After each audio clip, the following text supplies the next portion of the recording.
Powered by the Montana Television Network. This is the 10 o'clock news on Q2, Montana's news leader. Good evening, everyone. Thanks for joining us. I'm Russ Riesinger. Major step forward for the Great American Outdoors Act. Well, they don't always agree. It is something that both of Montana's U.S. senators have been pushing hard to try and get passed. Well, there was celebration and surprise as it made it through the Senate today with bipartisan support. As MTN's Dennis Bragg reports, it's a sweeping piece of legislation. Montana's senators have been expressing confidence the Great American Outdoors Act would finally succeed where other efforts had failed, permanently allocating dollars for the LWCF, the primary tool for conservation and public lands access. And when the votes were counted early Wednesday, the idea passed with a huge majority across party lines. LWCF, as we think about it for Montana and for the nation, is good for public access, it's good for jobs, it's good for wildlife habitat, it's good for land management. And the best part about it, it costs the taxpayer nothing. When you think about Montana and our fishing accesses, 70% of the fishing access sites across Montana have been funded by LWCF. This victory wasn't easy, and it certainly didn't happen overnight.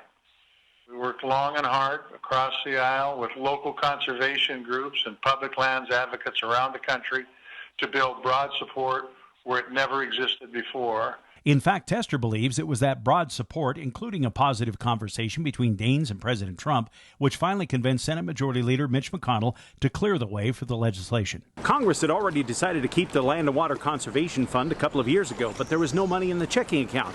Passage of the Great Outdoors Act takes care of that.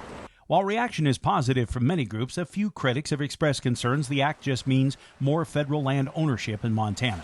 Daines says it's about removing barriers to public lands, while Tester notes LWCF doesn't target tillable lands. We have about 1.5 million acres of federal lands in Montana that are inaccessible to the public.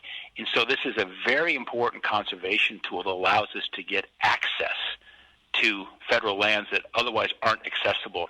Where this bill has been particularly useful is willing buyer, willing sellers. In a situation where you have a checkerboard pattern within our national forest, which is very, very, very common, and being able to block those acreages. By the way, using private sector, primarily nonprofits, to do that. In Missoula, Dennis Bragg, MTN News. The Great American Outdoors Act also includes $12 billion to help the national parks and other agencies repair aging infrastructure. It now goes to the House for approval. Well, a surge today in confirmed coronavirus cases across the state as health authorities announced more than 26 new confirmed COVID-19 cases today. 4 of those out of Bighorn County, all 4 children under the age of 10. 6 of the cases are out of Custer County, which now has a total of 19 active cases. That's the highest in the state now. Bighorn County follows closely behind with 16. Yellowstone County has 6. In a late afternoon news conference, Governor Bullock addressed the growing number of cases across the state, more than 69 over the last 7 days. The governor called the increase concerning and says there is some evidence of community transmission. He also says it's important to put the rise in numbers in context. More testing and contact tracing is being done, and Montana still has the lowest number of cases in the nation. Look, I don't like seeing positive cases. Some of the best days were when we were at 0. Certainly knew as we loosened up some of the restrictions when we went to phase 2 that we would see additional cases. But I think it's just important for all Montanans to continue to take this seriously. There aren't any steps right now to roll back at the statewide level. The governor also announced $125 million is being made available through the Montana Loan Deferment Program to help out medium-sized businesses. Applications are available Monday and can be made through existing lenders for the program, which will cover interest payments for 6 to 12 months. Well, there is some encouraging news coming out on the treatment front for COVID-19. Dexamethasone is a common steroid, and now scientists and doctors are finding out that this drug, when given to the most critical patients, can go a long ways. MTN's Krista Rose spoke with Dr. Brad Fuller to learn more. A lot of the problem with illness, such as virus or even bacteria, a lot of the problem is the inflammation caused by viruses or bacteria. And I'll tell my patients this, that I'll give them a short course of a steroid for a sore throat or sinus congestion. And I tell them, you don't really feel poorly because of the virus. You feel poorly because the body's immune response to the virus. And steroids such as prednisone, or what's in the literature in the last 48 hours is dexamethasone, those steroids suppress the immune system a little bit.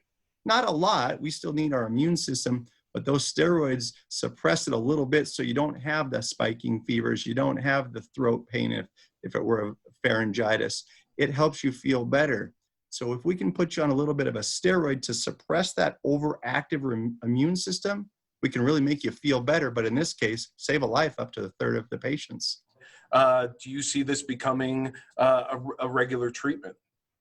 I think it's, so far the literature suggests it's for those that are very ill, that are in very severe respiratory compromise. It's not for the person that has a fever or a cough that's walking around achy. So it kind of depends on how severe ill you are and depending on if you need to be on steroids or not. But it's good news that if you're sick enough to be in the hospital, especially in the ICU, especially on a ventilator, just this cheap generic steroid seems to make a world of difference.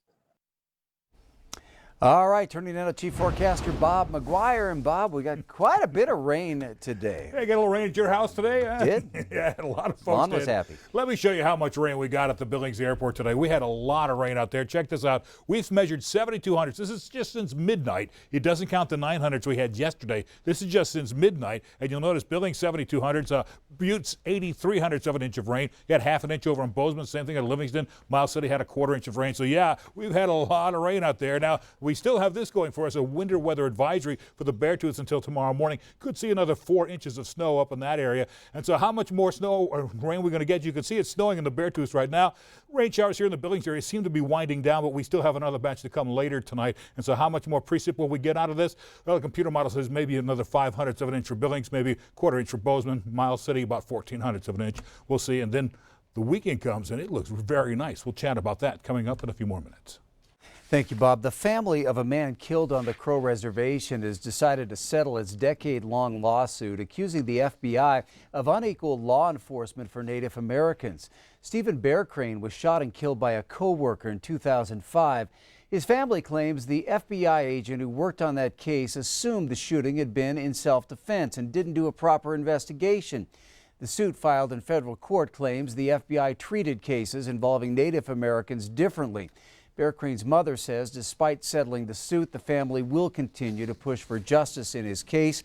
The family also plans to start an organization providing help to other Native families with similar experiences. A former Atlanta police officer fired after shooting and killing a man over the weekend is now facing felony murder charges.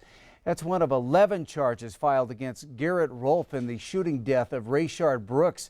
The fatal encounter began when a Wendy's employee reported a man passed out in the drive-through lane. Brooks failed a sobriety test and grabbed one of the officer's tasers as they struggled to arrest him. Rolfe gave chase and shot Brooks in the back.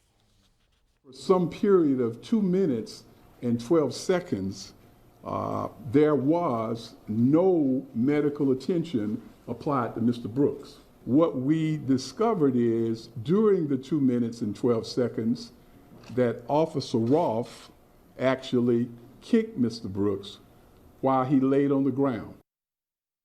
The other officer, who admitted to standing on Brooks' body after he was shot, will face 3 lesser charges. Former National Security Advisor John Bolton's tell-all book is already a bestseller, although it hasn't yet been released, and the president is suing to stop it. The book, titled The Room Where It Happened, paints a picture of a highly uninformed and impulsive president. Bolton claims President Trump explicitly linked military aid to Ukraine to investigations of former Vice President Joe Biden, and also that the president pleaded with China's president to help win farm states in the 2020 election with increased purchases of wheat and soybeans. The Trump administration is suing to stop the release of Bolton's book, claiming it still contains classified information. Democratic presidential candidate Joe Biden also went after the president, blasting him over his response to the coronavirus. But like any other wartime leader, he takes no responsibility. He exercises no leadership. Now he's just flat surrendering the fight.